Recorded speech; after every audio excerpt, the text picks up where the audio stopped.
Hare Krishna.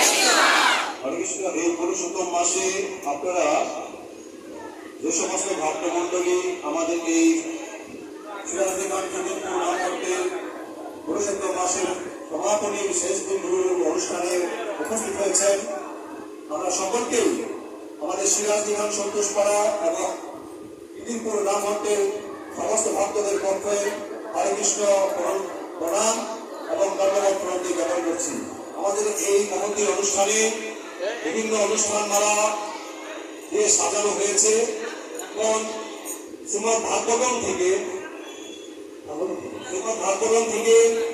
আমাদের এই পুরুষোত্তম মাস তথা হরিকৃষ্ণ মহামন্ত্র জপ সম্বন্ধে ভক্তিময় আলোচনা প্রদান করবেন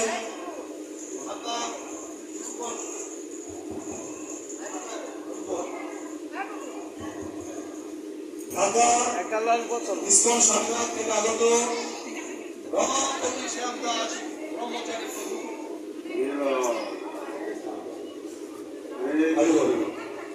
রমাপতি শ্যাম দাস ব্রহ্মচারী প্রভু কি ভক্ত গৌর সীতানাথ প্রেমানন্দ। হরে কৃষ্ণ। হরে কৃষ্ণ। আমরা বেশি সময় নিব না, অনেক অনেক কথা বলেছি ইতিপূর্বেই, আপনারা শ্রবণ করেছেন। আপনার জগন্নাথ প্রভু বলছেন আমি ভাগবতের একটা শ্লোক পড়ে এই পুরুষোত্তম মাসের মাহাত্ম্য বর্ণনা করবো আপনাদের মাঝে। হরে কৃষ্ণ। অজ্ঞানতিমিরং যস্য জ্ঞানাঞ্জন শলাকয়া চক্ষুরুন্মিলিতং येन তস্मै শ্রীগুরুবে নমঃ। নমঃ বিষ্ণুপাদায় কৃষ্ণপৃষ্ঠায় ভূতলে শ্রীমতে ভক্তিবেদান্ত স্বামিনিতি নামিনে। নমস্তে সরস্বতী দেবে গৌরবাণী প্রচারিণী নির্বিশেষ শূন্যবাদী পাশ্চাত্যদেশসারিণী। পঞ্চাকল্পতরুভ্যশ্চ কৃপা সিন্ধু ভয়েব চ পতিতানাং পাবনেভ্यो वैष्णवेभ्यो नमो नमः। नित्यानन्द नमस्तुभ्यं प्रेमानन्द प्रदायिने अलोकल्मनाशाय श्रीजन्मपते नमो महावदन्नाय कृष्णप्रेम प्रदायते कृष्णाय कृष्णचैतन्य नाम्ने गौरकृष्णे नमः। हे कृष्ण करुणा सिन्धु दीनबन्धु जगत्पते गोपेश गोपिकान्त राधाकान्त नमस्ते। तप्त कांचन गौरांगी राधे वृंदावनेश्वरी विश्वामित्री देवी प्रणमामि। नीलाचल निवासाय नित्याय परमात्मने बलभद्रं सुभद्रां श्री जगन्नाथाय नमः। जय श्री कृष्ण चैतन्य प्रभु नित्यानंद श्री अद्वैत गदाधर शिवासादि गौरभक्तवृंद। हरे कृष्ण कृष्ण कृष्ण हरे हरे हरे राम राम राम हरे हरे। हरे कृष्ण। শুধু সম্মানিত ভক্ত স্বজন মন্ডলী, আজকের এই অনুষ্ঠানদাতা এবং এই মন্দিরের সম্মানিত সভাপতি এবং এই মন্দিরের উপস্থিত মাতৃমণ্ডলী এবং পিতৃমণ্ডলী, আপনাদের সকলের শ্রীচরণ দণ্ডবত জ্ঞাপন করে ভাগবতের শ্লোক একটু শ্রবণ করানোর জন্য আমি চেষ্টা করছি। আপনারা সবাই একটু পাশ করবেন। হরে কৃষ্ণ। ভাগবতম কি সবাই বলুন। তোমাদি দেবম করুণানিধনম কমাল বর্ণম সুহৃদাবতারম অপার সংসার সমুদ্র সেতু ভজামহে ভাগবত স্বরূপম।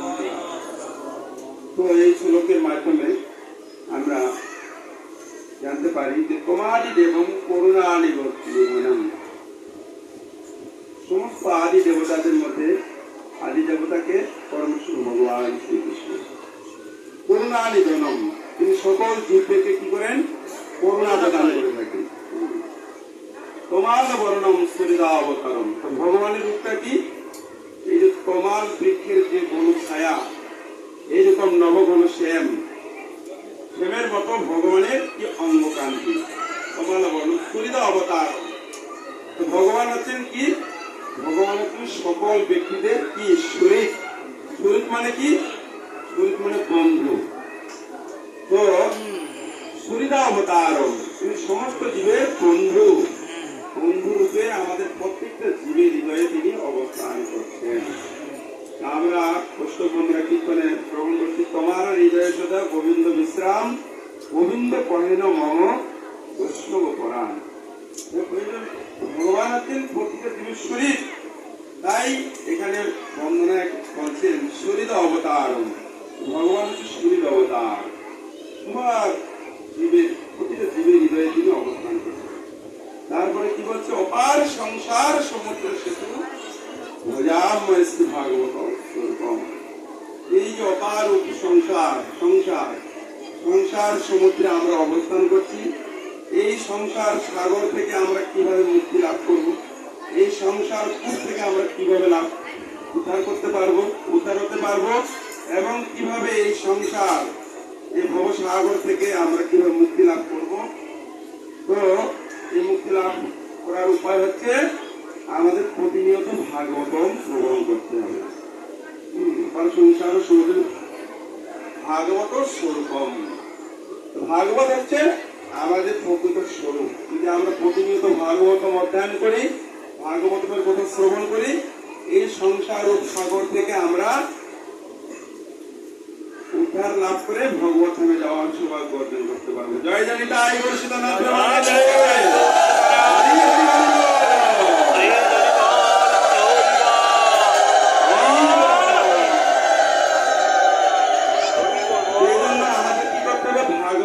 শ্রবণ করতে হবে।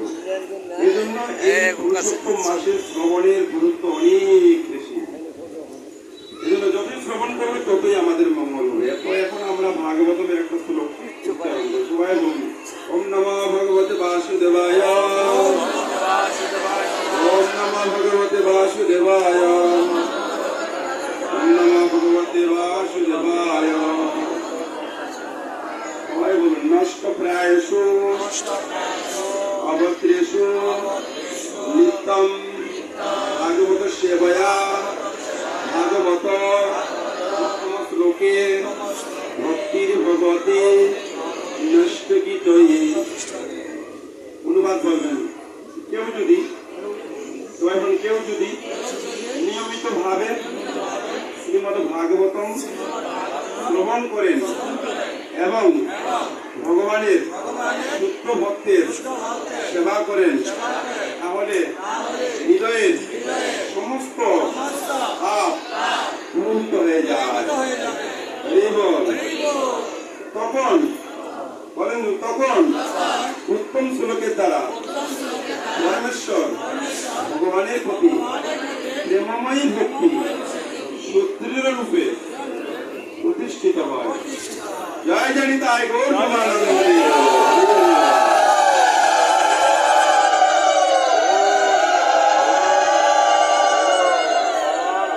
দেখুন, এই শ্লোকের মাধ্যমে আমাদের শিক্ষা প্রদান করছেন, কেউ যদি আমরা নিয়মিত ভাবে ভাগবতম শ্রবণ করি এবং ভগবানের শুদ্ধ ভক্তের সেবা করি, তাহলে আমাদের সমস্ত হৃদয়ের পাপ, এই পাপ কোথায় থাকে?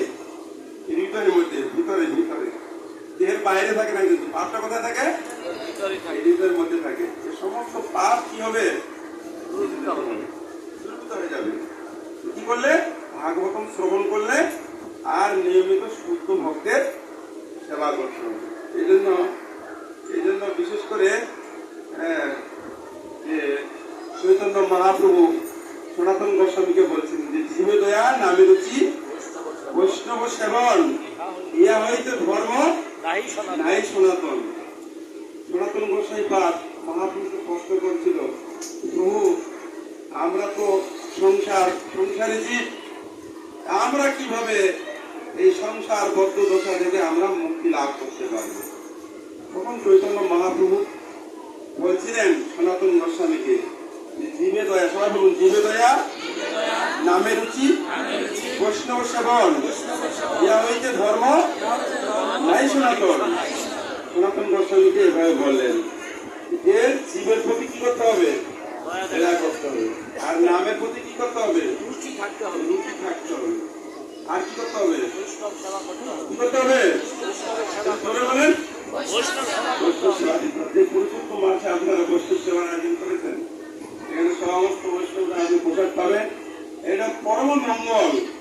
এই সংসার জীবনে, সংসার বদ্ধ দশা থেকে, সংসার সাগর থেকে মুক্তি একটি উপায় চৈতন্য মহাপ্রভু সনাতন গোস্বামীকে নির্দেশনা প্রদান করেছেন। সেই ফলশ্রুতির মাধ্যমে আজকে সমস্ত বৈষ্ণবরা কি করেন? শুধুমাত্র ভক্তদের সেবা করার জন্য ভূত হয়ে আছেন। আমরা মায়াপুরে গেলে অদ্বৈত ঠাকুরের বাড়িতে যেতাম। আমাদের গুরু মহারাজ অদ্বৈত ঠাকুরের বাড়িতে গিয়ে এরকম শান্তিপুরে ওইখানে বৈষ্ণব সেবার মাহাত্ম্য বর্ণনা করেন। একাদশী পালনের দিন ওইখানে আমাদের গুরু মহারাজ বলেন, এই অদ্বৈত শান্তিপুরে যদি কেউ বৈষ্ণবদের সেবা করেন, সেবা করার মাধ্যমে সমস্ত পাপ দূরীভূত হবে এবং কৃষ্ণ প্রেম লাভ করার সৌভাগ্য অর্জন করবে। আজকের এই বৈষ্ণব সেবার মাধ্যমে আপনারা সবাই মহাপ্রভুর কৃষ্ণ প্রেম লাভ করার সৌভাগ্য অর্জন করার সুযোগ পেয়েছেন। এইভাবে আপনারা বৈষ্ণব সেবা দেবেন, ব্রত করবেন, হরিনাম কীর্তন করবেন ভক্তসঙ্গের মাধ্যমে, উত্তর আপনারা কৃষ্ণ ভক্তি লাভ করতে সক্ষম হবেন। তাহলে কি হবে? এই পুরুষোত্তম মাসের মাহাত্ম্য আমি একটু আলোচনা করছি। শুধু টানছে, আমরা প্রদীপ দেখাবো আবার, তারপরে মহাপ্রসাদ হবে। তো এই পুরুষোত্তম মাসে এক সময় নারদ মুনি এবং কৃষ্ণ সম্বন্ধে আলোচনা করছেন। নারদ মুনি বিভিন্ন ভাবে প্রশ্ন জিজ্ঞাসা করছেন। করতে করতে তো এই ভগবানের মহিমা, পুরুষোত্তম মহিমা বর্ণনা করছেন। বর্ণনা করতে গিয়ে আর নারদ মুনি শ্রবণ করছেন। তো তিনি বলছেন যে এক সময় মেধা ঋষি নামে এক ঋষি ছিল। তিনি জঙ্গলে এরকম তপস্যা করতেন, প্রভুর তপস্যা করতেন। তো এরকম দুই স্বামী স্ত্রী তারা এত নিষ্ঠা করে তপস্যা করতেন। করতে করতে এরকম ভাবে তারা দিনাতিপাত করছেন। কিন্তু তার একটা কন্যা ছিল। এই কন্যাটি আস্তে আস্তে বড় হয়।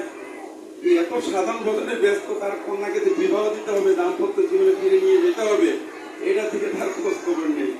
একদিন কন্যা নিজেই তার পিতা মাতাকে বলছে, আমার তো অনেক বয়স হয়ে গেছে, বাবা তুমি আমাকে একটা উপযুক্ত পাত্রে দান করুন, আমি যেন ওখানে একটু সুসংসার করতে পারি এবং বাকি জীবনটা অতিবাহিত করতে পারি। সবার বিয়ে সাজে হয়ে যাচ্ছে, ওই কন্যার আর কোনো বিয়ে হয় না।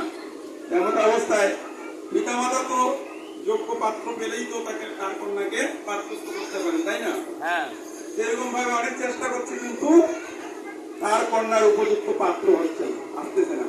এমন অবস্থায় একদিন তার পিতা মাতা এরকম দুজনেই বিয়ে হয়ে গেলেন, কিন্তু কন্যার আর বিবাহ হলো না। ওই ব্রাহ্মণ কন্যাটির আর বিবাহ হলো না। তিনি অত্যন্ত দুঃখে ভারাক্রান্ত হৃদয়ে দিন যাপন করছেন। এরকম করতে করতে করতে করতে অনেক বিলাপ করছেন যে আমার এত দুঃখ কষ্ট এরকম সহ্য করতে হচ্ছে, যন্ত্রণা সহ্য করতে হচ্ছে, আমি কি এমন পাপ করেছি। এরকম করে আমরাও বিলাপ করি না যখন আমাদের সংসার জীবনে অনেক দুঃখ কষ্ট আসে, হে ভগবান আমি কি এমন পাপ করেছি কোনো জন্মে যে আমি এই জন্মে এত দুঃখ কষ্ট পাচ্ছি, এই কষ্ট থেকে আমি উদ্ধার লাভ করতে পারছি না। তখন ওই ব্রাহ্মণ কন্যাটি এভাবে বিলাপ করছেন। এমন অবস্থা ওইখানে তার পিতার এই যে মেধা ঋষি, এই মেধা ঋষির বন্ধু দুর্বাসা মুনি এসেছিল। উনিও তেজস্বী পুরুষ, তেজস্বী মানে একজন ব্যক্তি। তো উনি তখন বলছি যে তুমি আমার বন্ধুর কন্যা, তো তোমাকে আমি এই দুঃখ কষ্ট থেকে মুক্তির উপায় তোমাকে বলছি, তুমি সেটা সুন্দরভাবে যথাযথভাবে যদি পালন করো তাহলে তোমার সমস্ত দুঃখ মোচন হয়ে যাবে। এখন দুর্বাসা মুনি এসে সেই মেয়েটির এই দুঃখ দুর্দশা দেখে তিনি বললেন, এই যে সামনে পুরুষোত্তম মাস আসতেছে, এই পুরুষোত্তম মাস তুমি পুরুষোত্তম ব্রত পালন করো, তাহলে তোমার জীবনের সমস্ত পাপ কি হয়ে যাবে? মোচন হয়ে যাবে। এইভাবে যখন বললেন, কিন্তু দুর্বাসা মুনির এই কথাটি এই ব্রাহ্মণ কন্যা মানে অনিয়া প্রকাশ করলেন কেন আমাকে এই পুরুষোত্তম ব্রত পালন করার কথা বলবে?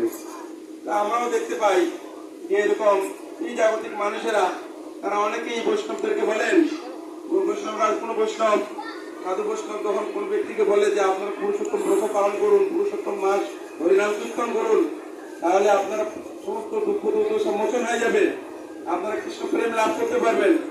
তখন জাগতিক মানুষেরা বলে যে এই মাসটা তো অধি মাস, এই মাসের মল মাস, এই মল মাসে কোনো কি পূজা অর্চনা কোনো কিছু নেই, তো এই মাসে কেন আমরা আবার ব্রত করবো, কেন আমরা হরিনাম করবো বলে থাকেন, তাই না?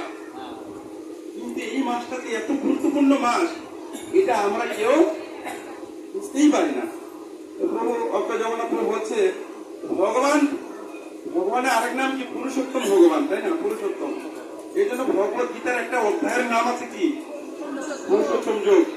এই পুরুষোত্তম যোগে 20টা শ্লোক আছে, 20টা শ্লোক আছে। এই 20টা শ্লোকের মাধ্যমে এই একটা অধ্যায় বর্ণনা করা হয়েছে। তো এই পুরুষোত্তম মাস যখন অসহায় হয়ে পড়লেন যে আমার এই মাসে কোনো পূজা মানে কোনো মাঙ্গলিক অনুষ্ঠান নেই, তখন ভগবানের কাছে তিনি প্রার্থনা করেছিল যে ভগবান আমার তো এই মাসে কোনো যাগযজ্ঞ পূজা পার্বণাদি নেই, তো আমি তো আমার কি দশা হবে? তখন উনি বলছে তোমার কোনো চিন্তার কারণ নেই, যেহেতু তুমি অতিমাস হয়ে জন্মগ্রহণ করেছো, একটা অতিরিক্ত মাস হয়ে আবির্ভূত হয়েছ, আজকে থেকে আমার নামই তোমার এই নাম হবে জগৎ বিখ্যাত, পুরুষোত্তম মাস হিসাবে এই জগৎ বিখ্যাত হবে। ভগবানের নামেই এই অধিমাসটার নাম হলো কি পুরুষোত্তম মাস। বুঝতে পারছেন তো? এই অধিমাসটার নাম কি ভগবান পুরুষোত্তম মাস। এই পুরুষোত্তম ব্রত করার কথা ওই যে মেধা ঋষির কন্যাকে বলেছিল, কে বলছিল? দুর্বাসা মুনি। উনি আর এই মাসের এরকম জাগতিক মানুষের যেমন আমাদের এই মাসটাকে অনীহা প্রকাশ করি, তেমনি ভাবে উনিও অনীহা করে এই মাসের আর কোনো ব্রত কোনো কিছু করলেন না। এই মাসটা ব্রত না করার আগে এই মাসে হরিনাম করতো না বলে বিদায় তিনি কি করলো, আস্তে আস্তে আরো তার দুঃখ যন্ত্রণা আরো বেশি বেড়ে গেল। এমন দুঃখ যন্ত্রণা পাওয়া শুরু করলো, এই দুঃখ পেতে পেতে সে তার শরীর একেবারে কি হয়ে গেল, বিকলাঙ্গ হয়ে গেল এবং কুৎসিত দেহ প্রাপ্ত হয়ে গেল। শরীরটা কি হয়ে গেল, একবারে কুৎসিত হয়ে গেল। তখন এমতা অবস্থায় তিনি নিঃস্ব হয়ে পড়লেন তখন তিনি কি করলেন, তখন দেবাদিদেব মহাদেবের আরাধনা করলেন। ওই অবস্থায়, কুৎসিত অবস্থায় দেবাদিদেব মহাদেব বৈষ্ণবানাম যথাশম্ভু, ভাগবতম বলছে নিম্নগানাম যথা গঙ্গা, দেবানাম অচ্যুত তথা, বৈষ্ণবানাম যথাশম্ভু, পুরাণামেদম তথা। তো সমস্ত বৈষ্ণবদের মধ্যে সর্বশ্রেষ্ঠ বৈষ্ণবকে দেবাদিদেব মহাদেব। হর হর মহাদেব কি? মহাদেব হচ্ছেন আশুতোষ। জীবেরা এই দেবাদিদেব মহাদেবের যাই প্রার্থনা করে সেটাই বলে আশুতোষ, তো অল্পতেই সন্তুষ্ট হয়ে যায়। আর যে যেটাই চায় তাকে ওইটাই বলে এই কন্যা যেহেতু তার স্বামীর প্রয়োজন, একজন সুমেধাশীল স্বামীর প্রয়োজন, তো তিনি এই দেবাদিদেবকে পূজা করে দীর্ঘদিন আরাধনা করার মাধ্যমে ওনার কাছে বড় প্রার্থনা করলেন যে আপনি আমাকে কৃপাপূর্বক একজন স্বামী আমাকে প্রদান করুন, উপযুক্ত স্বামী প্রদান করুন, আমি যেন সেই স্বামীর সঙ্গে সংসার জীবন অতিবাহিত করতে পারি। তিনি 5 বার উচ্চারণ করেছিল যে প্রভু আমাকে এখন উপযুক্ত স্বামী দান করুন। তো 5 বারে 5 রকম ভাবে চেয়েছিল, যা একজন আমাকে ধার্মিক সত্যবান এরকম স্বামী প্রদান করুন, যে যেন সবসময় ন্যায়ের পথে চলে এবং ন্যায় বিচার করে এবং খুব শাস্ত্রবিদ হবে। তো এরকম তিনি স্বামী পেয়েছিলেন। দেবাদিদেব মহাদেব বলতে ঠিক আছে, তো কাজ করুন। তারপরে বলছে আমাকে এরকম স্বামী প্রদান করুন, সে অনেক শক্তিশালী হবে,